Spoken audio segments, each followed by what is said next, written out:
Here's a scenario. A girl is 29 years old, she's watching a movie, and suddenly she has a flashback. She's 7, at home with her grandfather. Later, more memories emerge. She was abused as a child, and she had no memory of it until now. So what happened to her memory over all this time? Was it repressed? Is it false? Or was it simply mislaid? It's been a source of at times acrimonious academic debate, but with new ideas emerging, it's worth taking a fresh look at recovered memories. Before we dive in, a quick refresher on what memory is, because one thing it isn't is a video recorder. First, we encode. An event happens, we hold some details in short-term memory. Then there's consolidation. Important bits are mentally rehearsed, then stored in long-term memory, which effectively means little groups of neurons hold a perception of the event. Then retrieval. The little neurons are activated, the perceptions are integrated and reconstructed and enter consciousness. This newly rehearsed memory is then re-encoded, either just as it was before or altered, sometimes dramatically, and stored. So something interfered with the process here, but what? Therein lies the big debate. Hi. Psychiatrist Warwick Middleton specialises in patients with memories of extreme trauma. He believes what happens is a process known as dissociation and repression. Dissociation is a mechanism in which there is a disruption in the usually integrated processes of consciousness, memory, identity and perception, such that a person's identity may be split, fractionated or put behind, if you want to use a computer analogy, a firewall. He sees it in combat veterans. It was Sargent and Slater in 1940 who analysed 1,000 evacuees from Dunkirk. 144 actually had partial or complete amnesia. And the ones that were most likely to have the most extreme amnesias were also the ones that had the most severe traumas. Do they get those memories back? Some of them do. And that's where repression and later recovery of those memories comes in. Or, to use Professor Middleton's preferred term, dissociative amnesia. You talk about the 1,000-yard stare. But Professor Richard Bryant, who also works with war veterans as a prominent researcher of post-traumatic stress disorder, disagrees. He says the battle situation is better described as largely a failure to encode.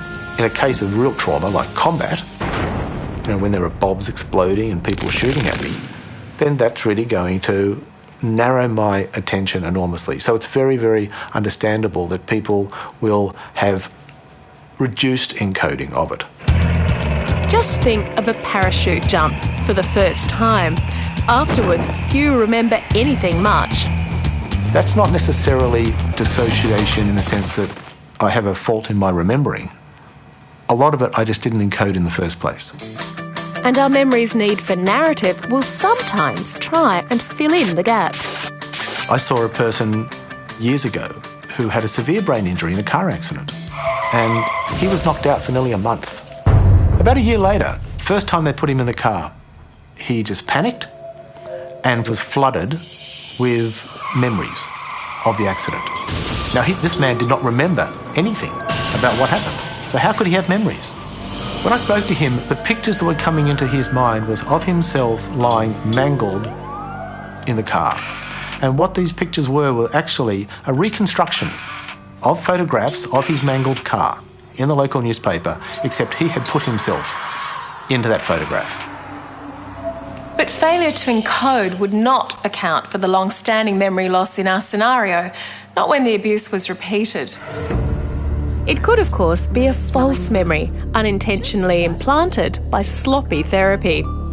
And it was a bizarre spate of these, paraded as repressed memories, that set off the so-called memory wars of the 80s and 90s.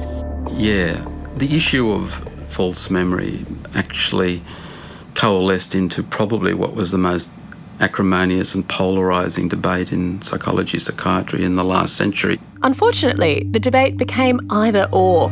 Either you believed in dissociation and repression, or that traumatic memories were so powerfully laid down they were unforgettable, so recovered memories must be false.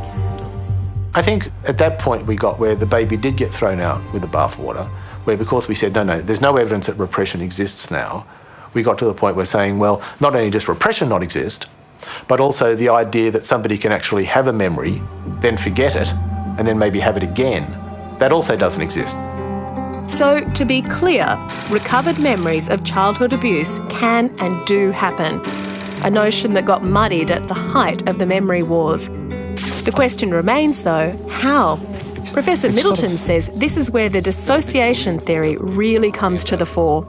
I'm talking about compartmentalising trauma, so that you actually create a mechanism for containing the memories and feelings that go with a traumatic event such that it doesn't overwhelm you in the present. So you can actually get somebody who's compartmentalised, the good daddy, as distinct from another compartment behind another firewall which contains the memory of the incestuous abuse. And the two states may be relatively impervious to the other, at least for a time. But a number of researchers are now working on another explanation. That is, that in many cases, the abused kids simply forgot. Huh? Many will say that at the time they did limit their encoding. And they did it very strategically. I don't want to be aware about what this person's doing to me right now, so I will engage in fantasy, I will distract myself. But that doesn't block it out necessarily. After that, he might have left the room, and then there's the consolidation phase. Now, often at that point, the person will often tell me, I don't want to think about it then. I will distract myself again.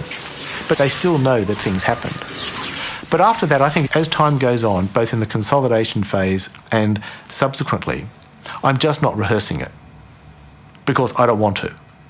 And so I can go through years and years and years and never think about it. And then something tweaks. And then, oh yeah, that did happen to me. And then they'll remember it. Now, what was that mechanism? Was it repression? I don't think so. In most cases I've seen, I think it is often deliberate avoidance over many, many years because people don't want to think about something that's really, really unpleasant. So what are we to make of all this? In the end, does it just come down to a terminology dispute?